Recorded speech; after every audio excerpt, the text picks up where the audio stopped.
Hello friends, I am greatly honored by the invitation to come and share a few thoughts at this year's ABTEN conference, specifically around online theological distance education. I serve at the South African Theological Seminary, an online African seminary, and so that's all that we do. In the African context for the last 12 years, SATS has only done online theological education. So this is our core business, and it's a great joy for me to come and share some of the things that we've learned in that time. We're going to have 3 sessions. Today is about the why question. Why should we embrace online theological education? Then tomorrow, for those who buy the why, tomorrow we're going to talk about how. So how do you start to transition from a traditional kind of theological education to an online one?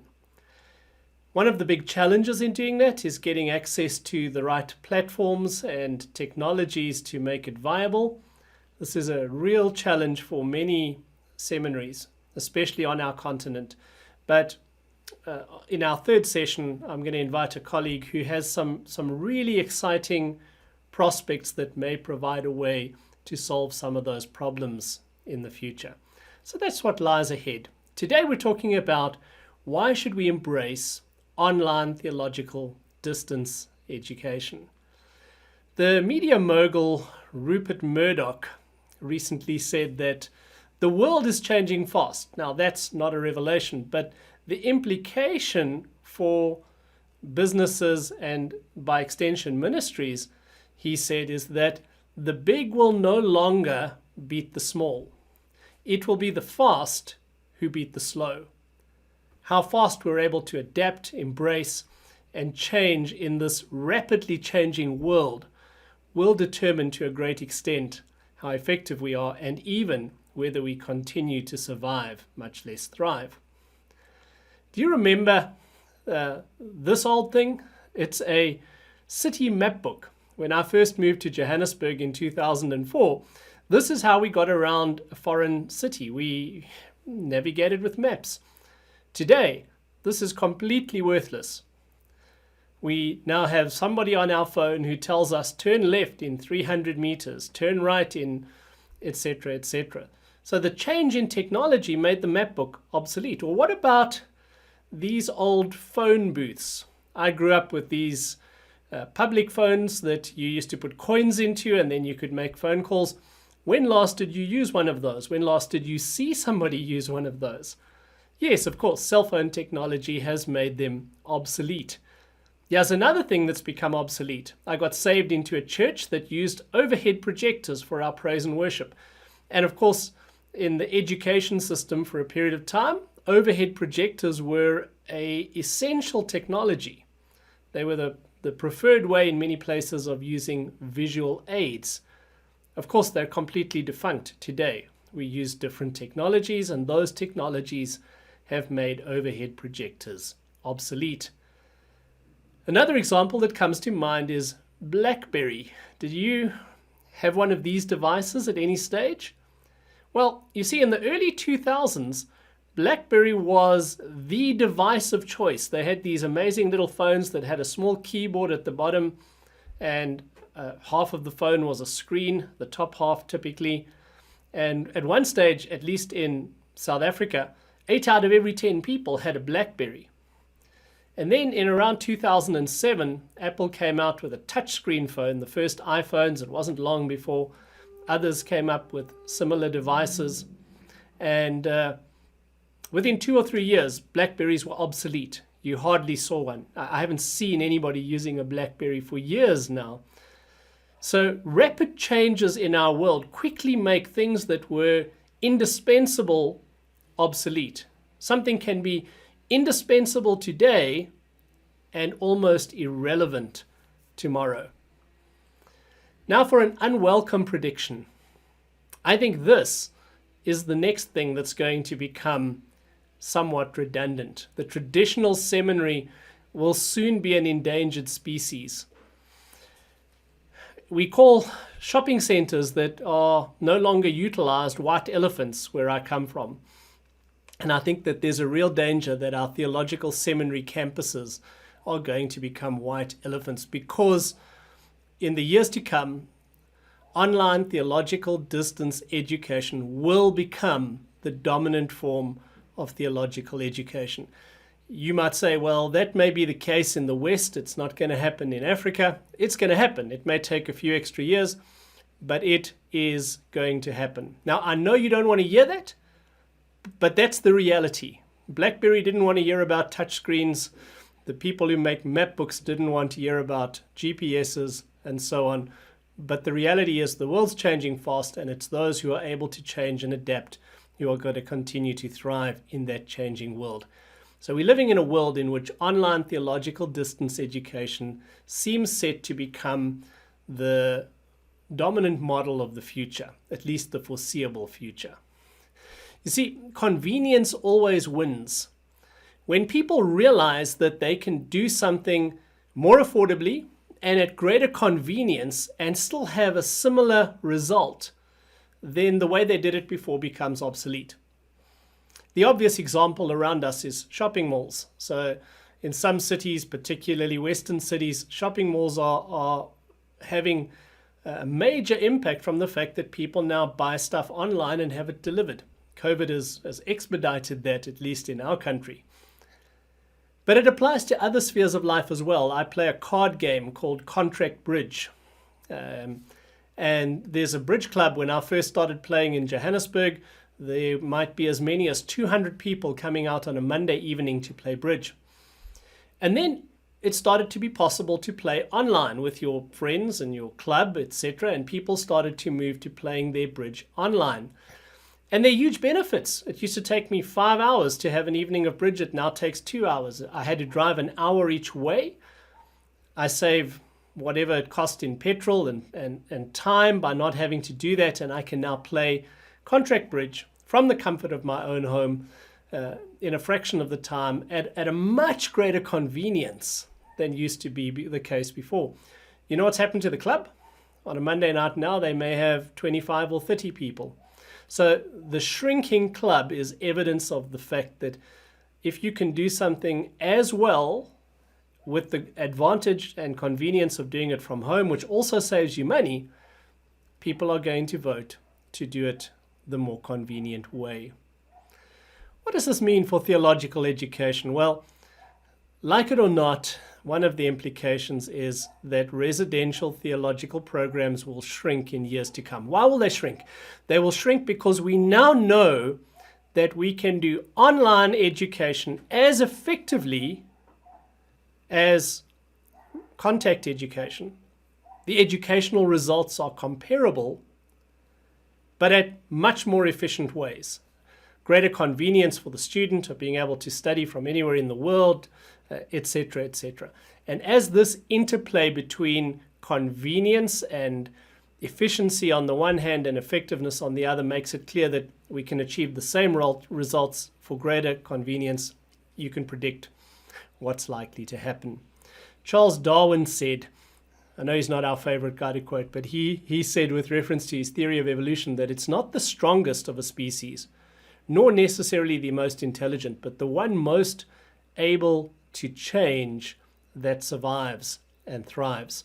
While I don't believe in macroevolution, I certainly think that that idea is so applicable to our institutions surviving and thriving in our rapidly changing world. Those of us that are able to adapt and change are the ones that are most likely to thrive. So what I want to do, I've made a bold claim here. My claim is that we should embrace online theological distance education because it is as effective but more efficient than traditional models. It's as effective but more efficient than traditional models. What I want to do for a while now is try to persuade you that that is true. Firstly, we're going to make the case that online theological education, if done well, is as effective as traditional contact modes of delivery. And then the easier one to accept, I think it's probably self-evident, is that online theological education is also more efficient. So let's begin by talking about the fact that Online theological distance education is as effective as contact education. It's as effective as contact education. This, of course, is a key point for us because we're in this work because we want to train people for effective service to Jesus Christ. So effectiveness is key. The reality, though, friends, is that the effectiveness of good online education has been proven. The educational effectiveness has been demonstrated beyond a reasonable doubt, and it's not really in dispute anymore. And yet, all too often, and this is sadly very true in the seminary world, all too often, like members of the hilarious Flat Earth Society, we're unaware of the extent to which its educational effectiveness has been proven. So let's talk about that in two dimensions. Firstly, that it is effective for academic formation. And by that we mean there really is no question around this one. The research is conclusive that when online education is done well, it produces the same cognitive effects, the same growth in understanding that you can accomplish through contact education. And this has been known for a long time, I mean, at least since 2010. In 2010, the US Department of Education published a very well-known report. It collated the research that had been done from 2008 back to 1996, if my memory holds, in which various published pieces of research had reported on comparative effectiveness of online versus traditional education. This had nothing to do with theology per se. But one of the key findings of the report was this: students who took all or part of their class online performed better on average than those taking the same course through traditional face-to-face instruction. Students who took all or part of their class online performed better on average than those taking the same course through traditional face-to-face instruction. Now, this goes back to the period from the late 90s to about 2008, and already then it was evident that when online theological education was done, online education, not necessarily theological, was done well, students learned as much. They performed as well, if not better in some cases, as those doing similar courses at contact institutions.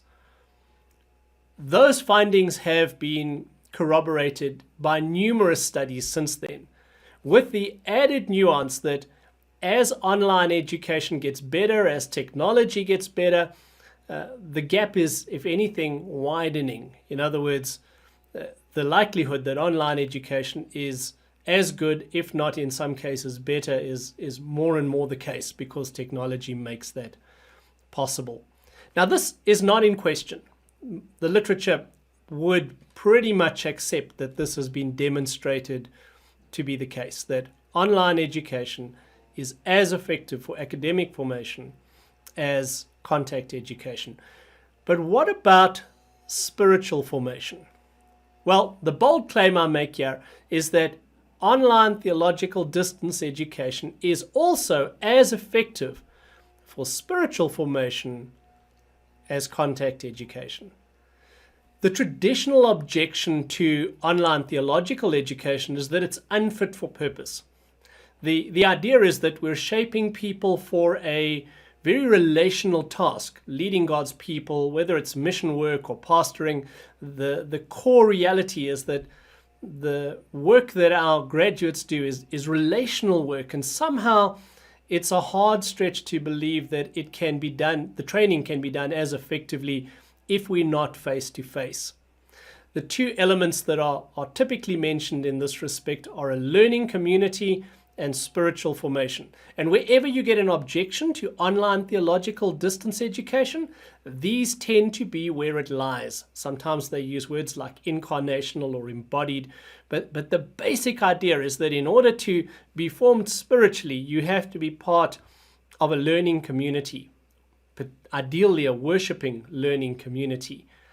And so the argument goes, this can only be experienced in effective ways in a face-to-face i.e. on-campus modality.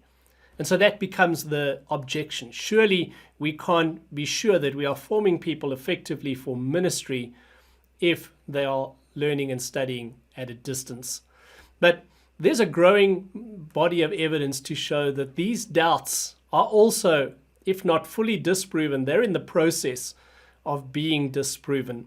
Let me share some of those from you. Ulrich, in an article in 2010, that's a long time ago, he made the claim that his online students learned as much, if not more, than their face-to-face counterparts. So here we have a teacher functioning in both spaces and reflecting on the fact that sometimes his online students seem to experience greater formation than his contact students. That's a radical claim.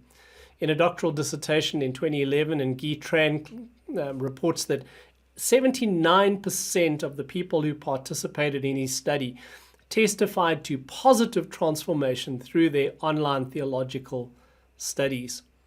And then Alex Skubel comments that digital learning can be transformative. Now, what's interesting about him, he was somebody who taught for a long time in a face-to-face space, and he was kind of forced to take his course on pastoral ministry online, and he was kind of forced to do this reluctantly because he didn't think it would work. He thought that somehow the loss of the personal contact would compromise the formation element.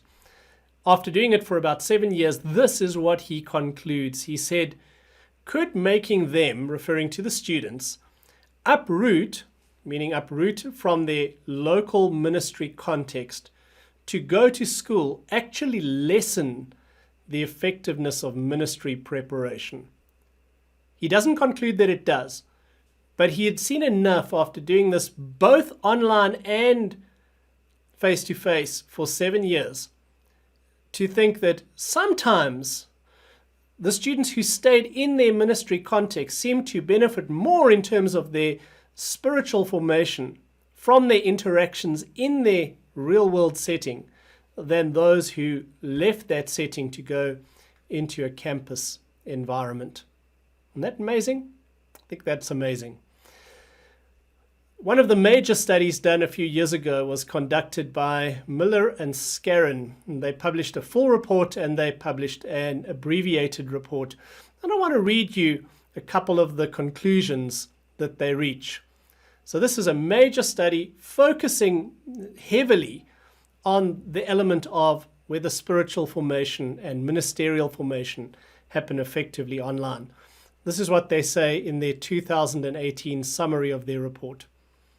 In fact, a growing number of educators believe that training for ministry is more, not less, effective if students remain in their own context rather than being uprooted and moved to a residential campus. Their reasoning: the integration between classes and the real world is likely to happen more quickly and more organically if students are living, learning, and perhaps working in their own faith environment. One dean commented on ATS's Dean Survey, because students in the online program learn in the ministry setting in which they will serve, we have had virtually no problems with graduates failing in their first congregation. Isn't that an incredible statement? A growing number of those in the know are of the opinion that the spiritual and ministry formation dimensions of our calling may be more, not less effective, if instead of bringing people to a residential campus seminary, we leave them in their faith community.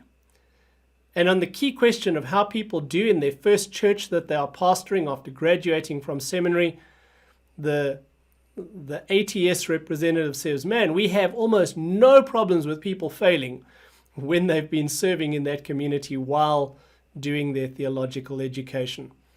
That's powerful. Here's another quote from Miller and Scarron. This is kind of their conclusion on the spiritual formation issue.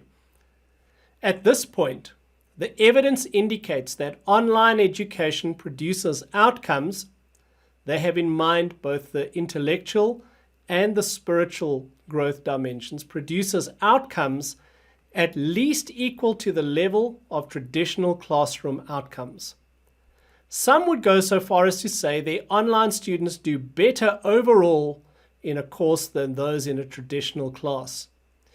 Clearly, this report shows that we are past the point when the efficacy of online education can be questioned. Take a moment to let that sink in. We are past the point where the effectiveness of online theological distance education, whether we are talking for the intellectual or the spiritual formation components, can be questioned. We're past that point. The evidence is conclusive that good online theological education can be as formative and transformative as good classroom education. So, what's the conclusion that we draw from that? Well, online theological distance education is effective. It's as effective, and in some cases more effective, than traditional education for both the intellectual and the spiritual formation components that are so important to us as theological educators. Now, of course, the advantage, insofar as sometimes there's even a better outcome, the advantage doesn't lie in the fact that being separated from the students is better than being with them. Obviously, that's not the point. The advantage lies in the fact that the online students' learning is situated learning. There's this constant integration of theory and practice as they learn in the context in which they live and apply the truths that they're learning. And that dimension is so important that quite often it counterbalances and even overbalances the value of being present with faculty members in the residential setting. Keeping people in their spiritual family and in their ministry context is hugely valuable for theological formation. So, on the question of whether it's effective, which is the key question for us, right? The jury's in. It is as effective as contact education. Obviously, assuming that both are done well. Don't mean it's as effective if it's done haphazardly or half-heartedly. Now, the second point in why we should embrace it is OTDE is not only as effective, it's also more efficient than traditional education. It's more efficient than traditional education. Yes, of course, effectiveness is our primary concern. We want to be putting people into God's mission field that are adequately trained and prepared for effective ministry. But if that is proven to be the case, if it's established that two methods are more or less equal in their effectiveness, that two products are more or less equal in their value, then surely we're going to choose the one that is more cost-effective, cost-efficient, if you wish, the one that is more convenient, etc. If we think about the training needs of the church globally and perhaps most pronounced on the African continent, the training needs are vast. We need models of theological education that can reach as many pastors as cost-effectively as possible.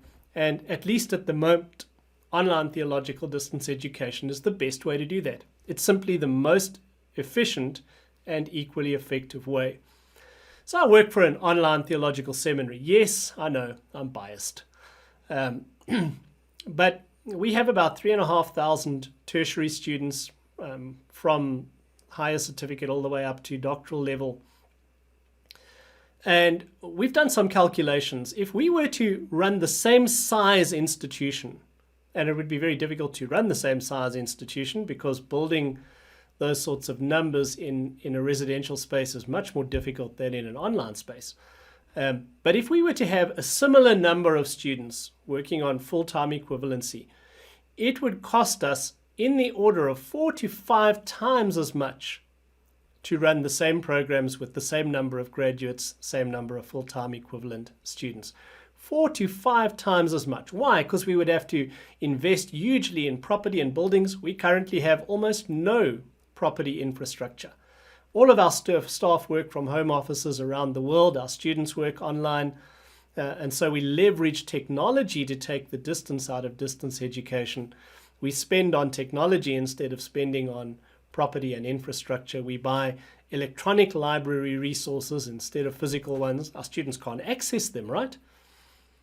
But when you add up all the rands and cents, the economy of scale behind online theological education, it just wins. The only reason you would prefer, or the only reason you would say, no, let's not go online, is if it could be shown that there is a meaningful quality difference. But as I've tried to show, the research doesn't bear that up. So in conclusion, I did my first PhD on relevance theory, a communication theory that I applied to Bible translation. And essentially the premise of relevance theory is that something is relevant if it produces maximum benefit for minimum effort. That's very much more complex than that, so that's quite reductionistic. But that's the core idea. Something is relevant to the extent that it produces maximum benefit for minimum effort. So this interplay between effectiveness and efficiency is how you determine that something is relevant. Well, online theological distance education appears to me, using that criterion, to be the most relevant kind of theological education we can offer the church on the continent in which we live. It's as effective, but more efficient than other modalities that we have available at the moment. And because of those factors, it will become the dominant form of theological education. Yes, it may take longer on our continent as technology is arriving slightly more slowly, but that's a matter of time. And yes, something disruptive may happen that changes this trajectory, but as things look at the moment, that's where it's heading. And so, friends, as leaders of theological institutions, as those who love theology and want to train God's people for effective service, I think you face a challenging reality that with the rise of technology, our institutions will either need to accept that this is coming and adapt, or we are likely, if we deny it, to gradually decline and be less effective. I'll leave it there for today. Tomorrow, we're going to talk about how. So if we believe that this is a direction we need to start moving in, how do we begin to make that transition from teaching in a face-to-face mode only to perhaps doing online theological distance education in addition to our normal ways? I'll see you then.